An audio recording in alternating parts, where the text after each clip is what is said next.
네, 지난해 폐업 신고를 한 자영업자가 100만 명을 넘어섰습니다. 정부는 벼랑 끝에 몰린 자영업자들을 위해서 민생회복 소비 쿠폰과 채무탕감 지원책을 내놓았죠. 하지만 다른 한켠에선 최저임금 인상과 고용보험 부담이 자영업자들의 숨통을 조이고 있습니다. 자영업자들의 언제쯤 볕이 들지 두 분과 얘기 나눠보겠습니다. 이성훈 세종대 경영전문대학원 교수, 이승훈 한국소상공인정책포럼 대표 나오셨습니다. 선생님 어서 오세요. 네, 안녕하십니까. 반갑습니다. 네, 자 폐업 자영업자가 작년에 100만 명을 넘어섰습니다. 좀 계속 줄다가 최근 2년간 늘어나면서 이렇게 나온 건데 100만 명을 넘었다고 하는 거 보니까 전체 사업차의 거의 10%를 육박하는 것 같아요. 전체 건수 어느 업종에서 늘었는지 우선 폐업 상황을 조금 살펴보겠습니다. 이성훈 교수님 상황이 어느 정도로 안 좋습니까? 네, 지금 아까 말씀하신 것처럼 올해 국세청에서 발표를 했죠. 지난해 자영업자 폐업률이 100만 정확히 8,282명, 3명이다 이렇게 집계가 나왔다고 합니다. 업종별로 보면은 소매업이 29.7%, 음식점업이 15.2%, 그리고 부동산업, 그다음에 도소매업해서 7.1% 해서 이렇게 지속적으로 폐업 수가 증가하고 있는데요.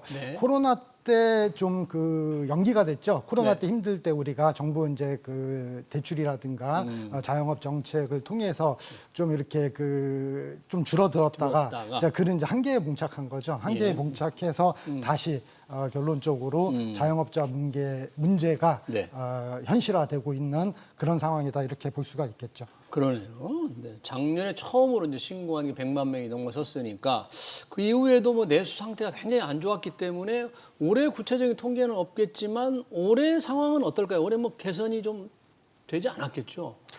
네, 아무래도 현재로서는 개선되기가 어렵다고 보고 있습니다. 이유는 일단 이 원인이 지금 내수 부진이지 않습니까? 그래서 온라인 소비가 계속 확대되고 있고 또 무인화도 진행되고 있고 또 고금리로 고물가로 인한 소비가 감소되고 있는 이 구조적인 원인은 사실상 올해 상반기까지는 변화 요인 자체가 없었습니다. 그래서 대체로 현장에서 저희가 체감하기로는 이 폐업의 속도는 아직까지도 줄지 않고 있다. 예, 그렇게 보고 있습니다. 그러네요. 여러 가지가 겹쳤어요. 인구도 줄고 또 온라인으로 또 가니까 자영업 재래시장들이 어려울 수밖에 없잖아요. 경제가 또 성장률도 워낙 낮으니까 경제도 성장도 안 되고 인구도 줄고 그러니까 쓸 수가 없잖아요. 또 이자 내느라고 또 젊은 청년들은 돈을 쓸 수도 없는데 아까 이성훈 교수님께서 이제 소매와 음식점이 굉장히 전체 한 40%를 좀 넘는다고 했잖아요. 많이 폐업한다는 거는 많이 생긴다는 거지 않습니까? 많이 생겨서 서로 좀 경쟁이 출혈 경쟁도 있다 이런 문제는 좀 없을까요? 우리나라 자영업자 비율이 경제활동 인구 대비 현재 작년 기준으로 하면 약 22%, 3% 된다고 합니다.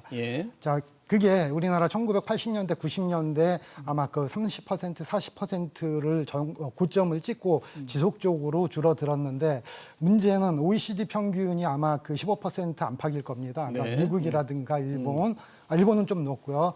유럽 같은 경우 10% 안쪽의 자영업자 비율인데 이 얘기는 무슨 얘기냐? 자영업자가 많다는 얘기죠. 즉 우리나라 5천만 명 인구의 총소비는 제한돼 있는데 이 총소비를 나누어서 이렇게 매출을 일으키는 자영업자가 경쟁이 심한 이런 구조적인 문제가 지속되다 보니까 현재 이제 자영업 문제들이 지속적으로 발생이 된 거고 이런 폐업으로 악순환, 폐업하고 다시 창업하고 폐업하고 창업하는 이런 악순환 구조가 끊어지지 않고 있다 이렇게 볼 수가 있죠. 문제는 이런 자영업자들이 폐업을 하면 연착륙이 되면 괜찮은데 경착륙을 한다는 거죠. 즉 사회적 취약계층으로 전락하는 그런 위험성을 내포하고 있다 이런 문제를 지적할 수 있습니다. 네, 지금 자영업자 비율 20%를 넘는 22, 3% 우리가 다른 나라보다 많다 그러는데 자영업자들이 들을 때는 자영업을 하시는 분들 오죽했으면 이렇게 음식점이나 소매업을 창업하겠느냐 그런 고달픈 현실이 불가피한 측면도 있는데 어떻게 너무 많다고 해서 너무 많이 생기니까 많이 망하지 않느냐 이렇게 또 몰아가기는 좀 어려운 측면도 있는데 현실적으로 참 문제인 것 같아요. 예, 그 부분은 우리가 좀 더 근본적인 문제를 들여다보려고 있습니다. 뭐냐면 이 경제 구조의 변화 그리고 소비 패턴의 변화라는 거대한 흐름이 있거든요. 예. 자, 예를 들면 지금 온라인 쇼핑의 금액이 온라인 쇼핑 소비액이 네. 예, 전체 약 30% 정도가 됩니다. 전년도 통계 기준으로요. 예. 그래서 그게 약 240조 원이 되는데요. 네. 예를 들면 10년 전, 20년 전으로 우리가 거슬러 봤을 때 온라인 쇼핑액은 거의 없었거든요.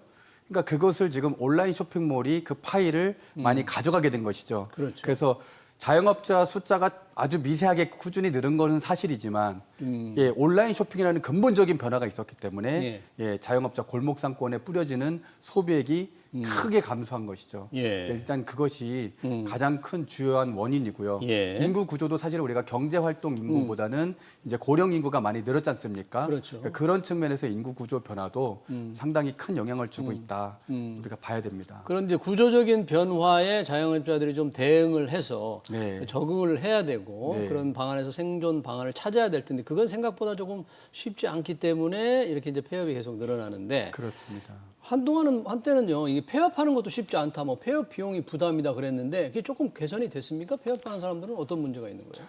우리가 그 온라인이 아닌 그 골목상권에서 오프라인 창업을 하려면 투자비가 들어가지 않습니까? 예를 들어서 뭐 그 보증금도 들어가고 권리금도 들어가고 시설비 이런 직기류 이런 창업 비용이 들어가는데 이게 대부분 매몰 비용입니다. 매몰 비용이랑 한번 들어가면 회수가 불가능한 그런 자금이죠. 예. 이런 자금, 즉 예를 들어서 평균적으로 우리나라 오프라인의 자영업 창업을 하려면 외식업 기준으로 1억 5천에서 2억 정도 든다고 합니다. 예. 자, 1억 5천, 2억이 순수하게 여유 자금이 아니라 생계형 창업이죠. 이 돈 들여서 창업을 했는데 사실상 회수를 못한다면 아까 말씀드린 사회적 취약계층으로 전락이 되다 보니까 경착륙을 그렇죠. 한다는 거죠. 경착륙이 네. 되는 거죠. 거기다가 또 대출까지 연계돼 있으면 폐업을 하면 또 대출 원리금을 또 상환을 해야 되거든요. 예. 자, 이런 구조적인 문제 때문에 폐업도 쉽지 않다라는 네. 그런 한계에 봉착됐다 이렇게 볼 수가 있습니다. 예.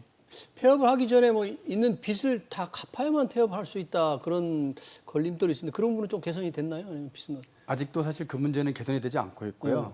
현장에서는 이런 목소리도 있습니다. 어떤 거예요? 폐업하는 사람이 부럽다. 폐업하는 사람이 부럽다. 예, 폐업할 능력이 있는 거죠. 폐업도 능력인 거죠. 폐업도 능력이다. 왜냐하면 참. 대출금을 갚을 수 있어야지만 폐업이 가능하거든요. 있으니까. 예, 금융권 입장에서는 예. 예, 사업을 전제 조건으로 대출을 해준 거기 때문에 그렇습니다.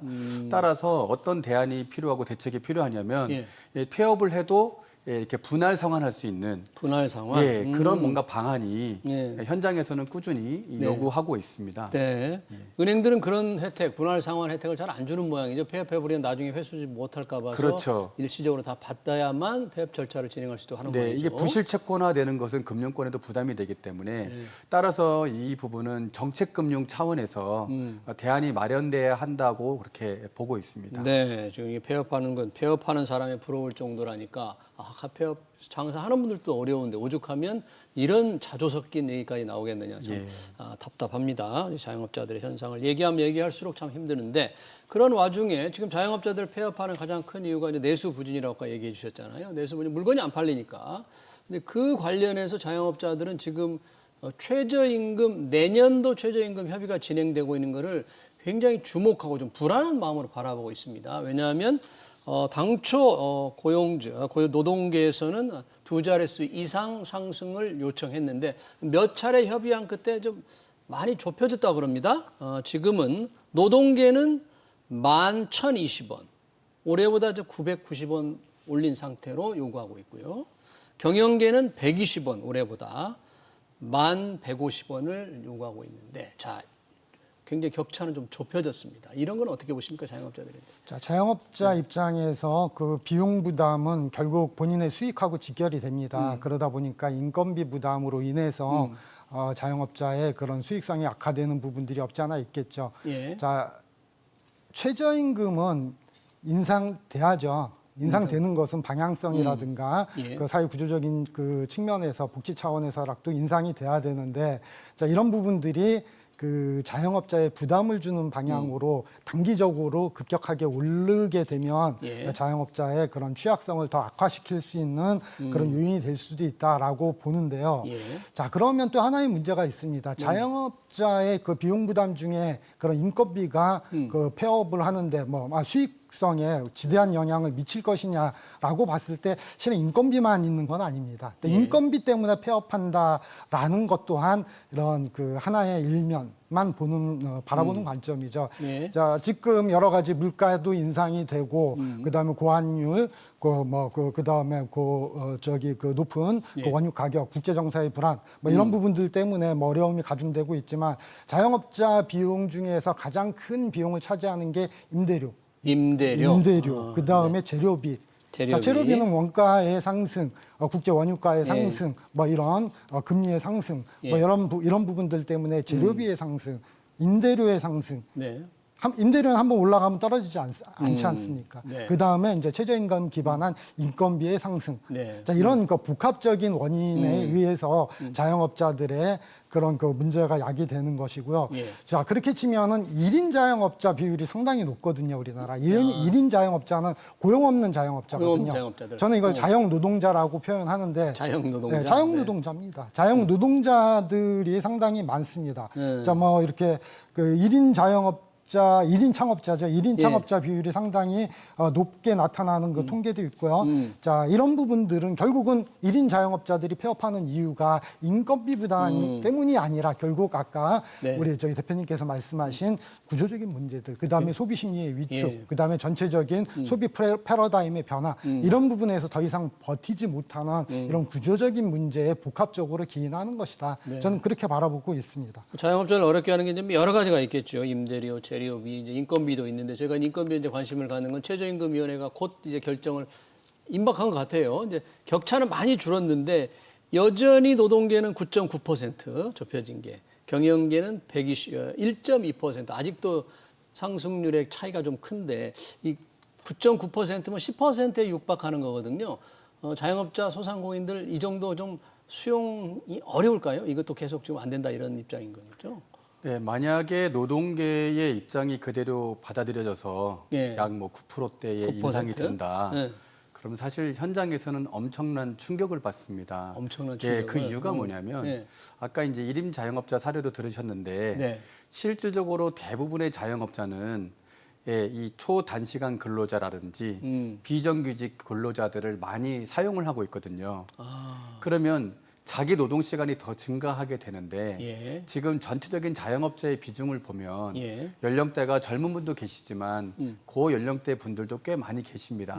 이제 그분들이 한계 자영업자에 이르렀지만 연세도 있으시고 하니까 노동자로 전환되지 않고 그냥 이대로 자영업자를 월 100만 원 이하 벌더라도 나는 유지하겠다. 네. 이런 분들이 많으신 거거든요. 네. 근데 그런 분들에게는 굉장한 이제 고용의 충격을, 심리적 충격을 주는 거죠. 예를 들면 임대료라든지 예. 그 다른 재료비 상승이라든지 예. 이런 부분은 사실은 경제 현상이기 때문에 어쩔 수 없는 요인이 있다. 우리가 손 쓰기 어려운 요인이 있다라고 보는데 예. 최저임금은 사실은 노동계와 경영계의 협상으로 인해서 우리가 매년 책정하다 보니 이것은 협상의 여지가 있다라고 생각하는 거거든요. 심리적으로 그래도 여기서는 뭔가 여지가 있을 것이다라고 예. 생각하는데 여기에서마저도 그런 심리적인 안정감을 주지 못하면 자영업자들이 심리적으로 무너질 수 있는 거죠. 그러네요. 예. 네. 그런 심리적 요인을 우리가 한번 들여다 봐야 합니다. 왜냐하면 이 소상공인 연합회에서도 한번 저희 방송에 출연해서 반드시 동결돼야 된다. 조금이라도 올리면 자영업자, 소상공인들 견딜 수 없다. 이걸 호소하고 가셨거든요. 네. 그러니까 지금 말씀하신 대로 최저임금위원회에서 이제 또 몇 차례 협의를 해야 되겠지만 지금 현재 좁혀진 바로는 이제 노동계는 9.9%면 10% 가깝다. 이거는 좀 충격으로 받아들인다는 게 얼마나 자영업자들이 어려움을 겪고 있는지 좀 이해가 되네요. 네. 그런 상황. 자, 이런 상황에서 정부가 새로운 제도 하나를 예고했습니다. 아직 공식적으로 나온 건 아닌데요. 고용보험 기준을 지금 근로시간으로 되어 있는데 이거를 소득으로 바꾸겠다. 고용보험이 도입된 지 30년 만에 전면 개편하겠다는 것을 입법 예고했습니다. 근로시간에서 소득으로 바꾼다. 이성훈 교수님, 이건 정부 생각은 뭡니까? 어떻게 하겠다는 거죠? 이건 지금? 자, 지금까지 그 근로 시간을 기준으로 고용보험을 부과를 할 경우 여기서 소외되는 그런 노동자들이 많이 있었습니다. 그게 그 초단기 근로자들, 즉 초단기 근로자들, 저기 뭐 특고라고 하죠. 특수고용 노동자들, 뭐 배달 라이더들, 뭐 등등의 그런 특수고용 형태의 노동자들이 이런 고용보험의 혜택으로부터 소외되어 있었다라는 것이고, 이런 그 사회적 안정망을 확대하기 위한 차원에서 그런 시간이 아니라 소득으로 부과를 했을 경우, 자, 우리 예를 들어서 뭐 편의점 알바라든가 이런 그 노동자들이 고용보험 혜택을 받게 되는 그런 효과를 기대하면서 아마 입법을 예고한 것 같습니다. 예.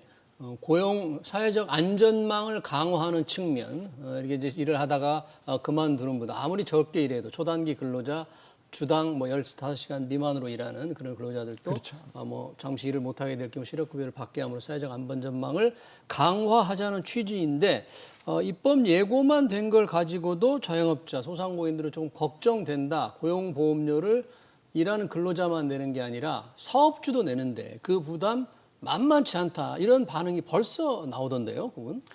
현장에서는 사실 아직 이 내용이 구체적으로 좀 소개되고 소통되지 못하다 보니까 일단은 우려가 먼저 나오는 것인데요. 근데 여기서 우리가 한 가지 들여다볼 것이 저는 있다고 생각합니다. 뭡니까? 무엇이냐면 그 개인 사업자들이 과연 소득이 얼마나 있느냐의 측면인데요. 2022년도 국세청 통계를 보면 개인 사업자가 종합소득세를 매년 내지 않습니까? 무려 75.1%가 월 소득, 그러니까 신고 기준입니다. 소득액이 100만 원 이하입니다. 100만 원 이하. 그리고 소득세가 영원 낸 그 사업자가 8.2%나 됩니다. 그러면 아주 쉽게 얘기해서 전체 개인 사업자 중에서 월 소득, 연소득 1,200만 원 이하가 75%, 4명 중에 3명 아닙니까? 그러면 이렇게 만약에 제도를 변환해서 도입을 했을 때, 그 실제로 그 고용보험 적용받을 수 있는 그 구간, 그 구간을 어떻게 설정하느냐가 더 요체가 될 수 있을 것이다. 소득 기준으로 바꾼다고 하는데 소득 어느 수준 이상으로 이분들이 가입할 수 있게 해주느냐가 문제가 될 거다. 그것이 제가 볼 때는 현장에서 많은 소통이 필요하고 국민적 공감대를 얻을 수 있도록 충분하게 국민들과 소통을 해야 되지 않을까 그렇게 생각합니다. 아직 이제 입법 예고만 했고 여러 가지 사회적 대화가 필요한 측면이 있기 때문에 당장 시행될 건 아니지만 많은 근로자들, 초단기 근로자들이나 프리랜서에게 직접 영향을 주어서 줄 것으로 보이잖아요. 그래서 상당한 제도 변화다, 이제 관심이 있는 것 같습니다.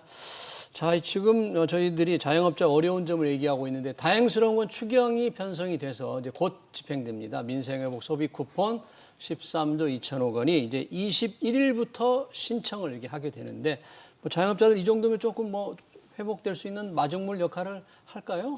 글쎄요, 마중물이라 그러면 마중물은 우리가 한 바가지 정도를 마중물이라고 하죠. 그런 한 바가지 정도는 되지 않을까라는 생각이고요. 경제는 심리라고 얘기를 했습니다. 그래서 이런 심리적인 그런 기대 심리, 안정감 이런 측면에서 본다면 뭐 그런 마중물 역할은 할 수 있으리라 보고요. 또 소비자 입장에서는 좀 그 소비 심리, 특히 우리가 그런 그 저소득층이라든가 한계 소비 성향이라고 보통 얘기하는데, 한계 소비 성향이 높으신 분들은 이런 그 정부의 15만 원에서 25만 원 정도, 취약계층 40만 원 이렇게 얘기를 하는데, 이런 부분들이 상당히 도움이 될 것이다, 소비하는데. 그렇다면 이게 이제 보통 승수 효과가 있냐 없냐 뭐 이런 얘기들을 하는데, 참고로 우리가 코로나19 때 긴급 재난지원금에서 14조 원을 투입한 적이 있습니다. 그때 저도 받아본 기억이 있는데요.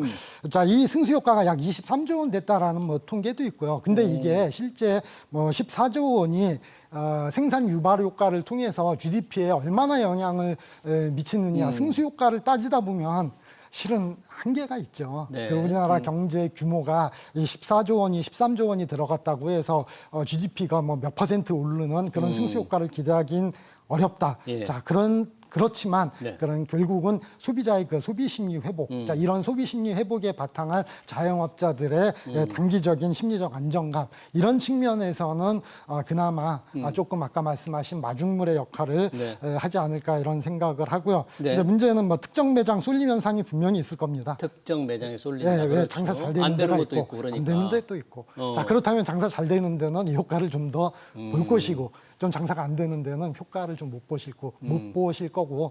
자, 이런 또 이제는 그 분배의 문제죠. 이거 어떻게 분배할 것이냐. 정부에서 많이 노력을 하고 설계를 하겠지만 결국 뭐 지역 상품권 이런 걸 통해서 그 지역에서만 소비를 한다고 하지만 그 지역 내에서도 이런 쏠림 현상들이 분명히 발생할 여지는 있을 것이다. 네. 이런 뭐 우려를 좀 하게 됩니다. 네, 이승훈 대표는 어떻습니까? 소상공인들 좀 많이 만나고 그럴 텐데 물론 다 기대감이 조금 당연히 있을 거고요. 당연히 이제 소비 증대 효과가 있겠습니다만 뭐 반응이 좀 그래도 다 긍정적이죠? 어떻습니까? 굉장히 긍정적입니다. 마른 그냥 가뭄에 네. 단비가 오는 것 같은 그런 단비가 오는 것 그렇게 같다. 이제 현장에서 굉장히 반기고 있는데요. 예. 사실 코로나19 때에도 그렇게 어려운 때에도 자영업자들이 버틸 수 있는 그 버팀목이 바로 사실은 이 소비 쿠폰 아니었습니까? 네. 그래서 이 일각에서는 뭐 세금의 많은 부분이 이쪽으로 투입된다고 우려가 많은데 실질적으로 경제 효과도 검증된 바 있지 않습니까? 올해 같은 경우도 지금 현재 예측되는 것이 이번 추경 집행으로 인해서 약 0.2% 정도가 경제 성장률이 상향될 조정될 것이라고 보고 있지 않습니까? 그런 측면에서 직접적으로 좀 도움이 되는 거고요. 또 우리가 이 봤을 때 지금 소상공인 이들이 가장 어려운 것이 아까도 짚었던 것이 온라인 쇼핑. 온라인 쇼핑. 예, 온라인 쇼핑으로 이전됐던 예. 그 소비들이 다시 이제 오프라인으로 또 골목 상권과 전통 시장으로 네. 발걸음을 옮기는 이 소비 경험도 상당히 중요합니다. 소비의 경험. 예, 그렇죠. 지금 우리가 코로나19 때 온라인 쇼핑이 많이 상승한 이유도 네. 이 편리한 소비의 경험 때문에 그런 건데 이 오프라인은 사실은 또 따뜻한 정감 있는 소비 아니겠습니까? 네. 그러니까 그런 측면에서 공동체성을 회복하는 그런 소비의 경험에 좋은 하나의 기회가 될 것이라고 네, 보고 있습니다. 그러네요. 온라인에 익숙한 이 소비가 이제 오프라인 이런 이번 추경 민생 회복 소비 쿠폰으로 조금 바뀌었으면 하는 게 이제 소상공인들의 바람인데 한마디로 온라인에 익숙한 분들이 정말 또 바꿀까 이런 또 걱정은 되네. 온라인에서는 이게 쓸 수가 없는 거잖아요. 그렇죠. 온라인이라든가 뭐 대형마트, 백화점, 대형마트, 백화점 안 이런 되니까. 데서는 쓸 수 없는 것으로 네. 이렇게 지금 나와 있는 것 전통시장, 같습니다. 재래시장에서 많이 쓸 테니까 좀 효과가 있기를 기대해 보는데 소비 증대 효과가 교수님 보시기에 아까 굉장히 그 분석마다 조금 다르던데 그렇게 좀 100% 이상 될 수 있을까요?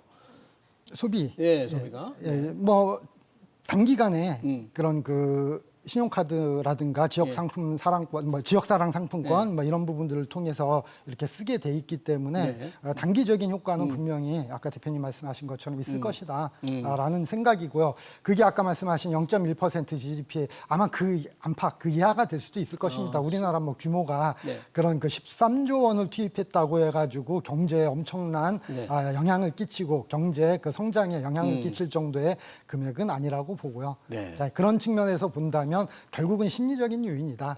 자, 이런 차원에서 저는 바라보게 됩니다. 네, 심리를 조금 바꿀 수 있는 기왕에 재정을 쓰니까 기회가 됐으면 합니다.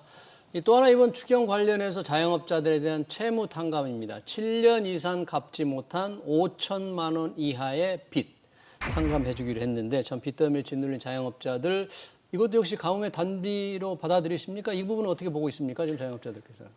일단 현장에서 반응은 네. 일단 죽어가는 그런 자영업자를 좀 살릴 수 있는 그런 좋은 대책이다. 좋은 대책이다. 그런 반응이 일단은 주류를 이루고 있고요. 예. 예. 그리고 뭐 일각에서 이제 우려하시는 것들이 있는데 네.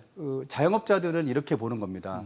이분들이 경제적으로 재기에 성공하면 이제 복지 대상에서 경제 활동 인구로 바뀌지 않습니까? 그러면서 예, 조금 더 경제 활력에 영향을 주고 네. 예, 정부의 복지 비용 부담이 되지 않고 오히려 스스로 일자리를 창출해 낸다든지 경제 활동의 인구로 경제 활동을 하기 때문에 그런 점에서는 상당히 긍정적인 측면이 많다. 네. 예, 그리고 무엇보다도 심리적으로 이렇게 죽어가는 소상공인 자영업자를 외면하지 않고 정부에서 이렇게 좀 도와주는구나. 사실 그동안 누적돼 있는 부분이 있지 않습니까?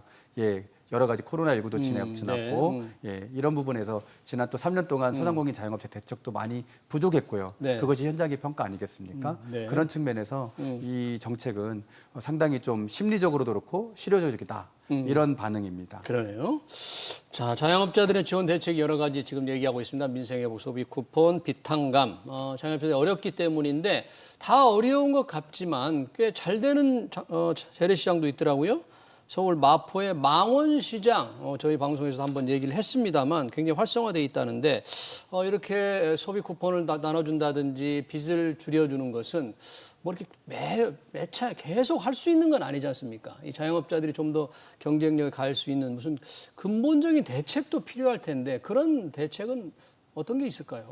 글쎄요, 지금 아까 말씀하신 그런 그 자영업자들의 비탄감, 자, 이런 부분들이 그 자영업자들이 그 외통수에 빠졌거든요. 더 이상 옴짝달짝 못하는 그 상황을 타개함으로써 뭐 신용불량의 위험으로부터 탈피를 해서 다시 한번 재기를 할 수 있는 기회를 준다는 측면에서는 일정 부분 효과가 있을 것이라고 보고요. 자, 이런 부분들에 비판하시는 분들은 도덕적 해이, 무임승차 뭐 이런 얘기들을 하죠. 빚을 다 갚은 사람만 억울하다 뭐 이런 거. 그런데 그것은 좀 더 다른 측면에서 본다면 구더기 무서워서 장못 담그냐 저는 이런 표현을 쓰는데 예.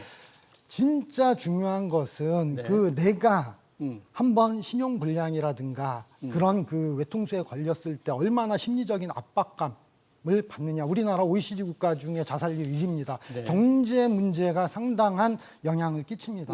이런 건 삶의 문제고 생명의 문제라고 저는 봤을 때 이런 뭐 도덕적 해이 문제 이전에 그런 하나의 생명의 문제, 생존의 문제, 삶의 그런 그 절박함의 문제로 접근하는 것이 예. 좀 바람직하지 않을까. 네. 그래서 빚을 다 갚은 분들은 여유가 좀 있으니까 갚은 거 그게 정상이거든요. 네. 그렇기 때문에 나만 손해봤다라는 측면에서 바라보는 것은 너무 이제 일반적인 그 주장 같다 이런 생각을 하고요. 네. 문제는 이런 상황까지 오게 된 자영업 문제의 근본을 우리는 좀 바라봐야 된다. 네. 저는 그렇게 생각을 합니다. 네. 즉 아까 말씀드린 자영업 과잉의 문제. 과잉 이 문제. 문제를 해결하는 것이 우리 자영업자들의 안정적인 자영업 생태계를 구축하는데 가장 근본적인 중장기 해법이다. 저는 그렇게 생각을 하고 있고요. 예. 이런 자영업 문제가 뭐 단기적으로 지원금을 주고 빚을 탕감하고 막 이런 부분들도 단기적으로는 중요하죠. 또 비용 부담을 줄여주고. 하지만 중요한 것은 매출이 바탕이 되고 매출이 있어야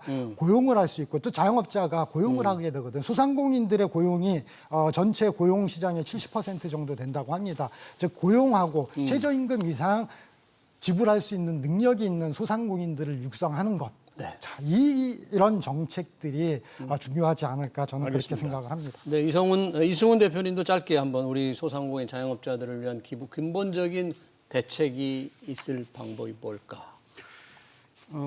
교수님 말씀에 조금 이제 보태는 일단은 부탁합니다. 제일 중요한 것은 그 이제 폐업, 재창업 이 어떤 악순환에서 노동자로 전환할 수 있는 그래서 양질의 일자리를 사실 많이 일자리. 만들어내는 것 그것이 사실 굉장히 중요하다고 보고요 사회적으로. 그렇죠. 그리고 또 우리가 이 소상공인 대책을 매번 많이 우리가 논의를 하고 있는데 예. 정확한 진단이 현재 빠져 있습니다. 진단. 무슨 말이냐면 현재 소상공인 자영업자의 경영 실태가 전수조사 자료가 없습니다. 그래요? 가장 모집단이 큰 것이 중소벤처기업부에서 매년 6만 5천 명 샘플을 가지고 조사하고 있는데 우리가 인구 선세스 할 때도 전체 국민을 대상으로 하지 않습니까? 근데 이 소상공인 자영업자에 대한 전수조사 자료가 전무합니다. 그래서 실태 조사를 좀 제대로 해야 됩니다. 소득, 근로시간, 업종, 업태, 고용 현황, 경영 전망 등에 대해서 좀 제대로 진단을 해야 제대로 된 처방이 나올 것이다. 라고 말씀드리고 싶습니다. 실태 조사부터 제대로 하고 또 그리고 좋은 일자리를 많이 만들어내면 그게 바로 소상공인 대책이다. 이런 말씀으로 요약을 하겠습니다. 어려운 자영업자 얘기 관련 토론 여기서 마치겠습니다. 그러니까 이성훈 세종대 경영전문대학원 교수, 이승훈 한국소상공인 정책포럼 대표였습니다. 고맙습니다. 고맙습니다. 수고하셨습니다.